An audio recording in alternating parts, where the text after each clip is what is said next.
Gaëtan Lefebvre et Alexandre Brunet du blog Construire sa retraite. Dans cette vidéo, nous allons vous donner aujourd'hui les clés pour savoir s'il vaut mieux acheter ou louer sa résidence principale. C'est une question récurrente que beaucoup nous posent et aujourd'hui, on va essayer d'y répondre. Alors, plaçons-nous tout d'abord dans la situation d'un locataire. Oui. Alors, si vous êtes locataire, la première chose à faire, vous allez aller voir une agence pour pouvoir louer un bien. Donc, vous allez avoir des frais d'agence. Exactement. Ensuite, tous les mois, vous allez devoir vous acquitter d'un loyer. Donc, vous devez payer le loyer. Ensuite, rapidement, vous allez avoir des taxes à payer. La taxe d'habitation, Oui. une fois par an. Bon, c'est aussi la même chose dans le cas du propriétaire. C'est la même chose. Et également, des frais de copropriété. Donc, ça n'est pas la totalité puisque vous n'êtes pas propriétaire. Eh oui. Mais le locataire s'acquitte quand même d'une partie des frais de copropriété. D'accord. Donc Gaëtan, ça, ce sont les frais liés à la location. Maintenant, voyons les frais lorsque l'on est propriétaire. Alors tout d'abord, lorsqu'on achète un bien, il y a des frais de notaire. C'est à peu près 7% pour de l'ancien sur l'achat du bien. Donc 7%, tout part en fumée. Ensuite, on a 4% environ de frais d'agence. Si vous achetez pas votre bien par un particulier, vous devrez vous acquitter également de 4% qui partiront en fumée eux également. Ensuite, si vous souscrivez un prêt immobilier, il y a évidemment les intérêts liés à ce prêt. Et qui dit prêt dit également caution bancaire que vous devrez vous acquitter, caution type crédit logement par exemple. Et puis, qui dit prêt dit aussi frais de dossier bancaire, la taxe d'habitation qu'on a évoquée également. Voilà. Alors, en plus de tout ça, pour le propriétaire... Ah, parce que c'est pas fini. Et non, c'est pas fini. Il va également devoir s'acquitter de la taxe foncière. D'accord. Voilà, en plus de la taxe d'habitation. Et au niveau de l'assurance, généralement, il aura une assurance habitation qui sera plus élevée que si l'on est en location. D'accord. Il aura, lui, la charge totale des frais de copropriété. Oui. Et en plus de ça, puisqu'il est propriétaire, la majorité des grosses réparations sont à sa charge. Grosse réparation, chaudière, toiture, Voilà, ce genre de choses. Exactement. D'accord.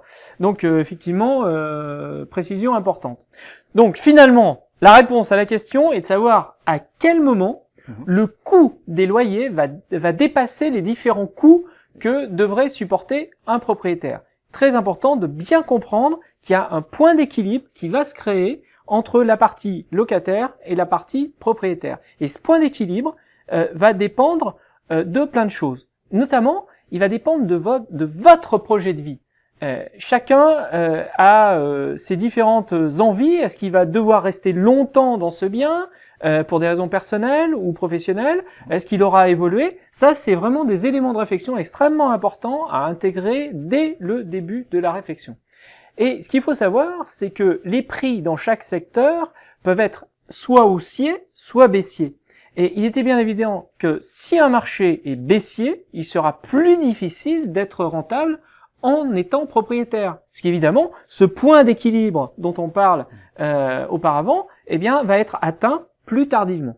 Tout à fait. Cela dit, Alexandre, lorsqu'on est dans un marché, on va dire, baissier, donc évidemment, on comprend bien que si l'on est propriétaire, on a acheté à un certain prix, le prix diminue, ou en tout cas est à la baisse. Oui. Voilà. Donc, cela dit, si on revend, on ne va pas forcément perdre de l'argent, dans le sens où cela dépend du projet de chacun. Je m'explique. Si vous revendez, mais que derrière vous rachetez un bien, Oui. ce bien sera moins cher, puisque le marché est baissier. Exactement. Donc, encore une fois, c'est une équation qu'il faut poser et équilibrer au fur et à mesure en fonction de votre projet. Oui, t'as raison, Gaëtan. Et je te fais remarquer que tout ça est intimement lié au taux d'intérêt du moment. Alors, en ce moment, vous le savez tous, nous avons des taux historiquement bas. Ainsi, il peut être intéressant d'acheter, mais les prix, eux, ne montent pas. Donc, c'est un compromis, comme toujours. Et finalement, y a-t-il une réponse à la question, faut-il acheter ou louer sa résidence principale? Je sens que je vais te laisser la conclusion, Gaëtan. Eh bien, je dirais, par rapport à tout ce qu'on a dit, finalement... Alors Ça dépend. Et ça dépend en fait d'une multitude de critères. Il n'y a pas de oui affirmatif ou de non affirmatif. Ça va dépendre effectivement de votre situation financière, de votre situation professionnelle, de vos souhaits. Est-ce que vous souhaitez rester longtemps dans le logement, pas longtemps? Finalement, c'est très très difficile de répondre à cette question et ça dépend vraiment de vous et de votre situation. C'est donc assez complexe à mettre en équation. Cependant, on trouve quand même quelques simulateurs sur Internet qui vous permettent, en tout cas, de poser certains fondamentaux et d'arriver à vous aider finalement à faire votre choix et à voir si, par rapport à votre projet, vous devez louer ou vous devez acheter. Alors finalement, vous pourrez retrouver tous ces liens en bas de cette vidéo.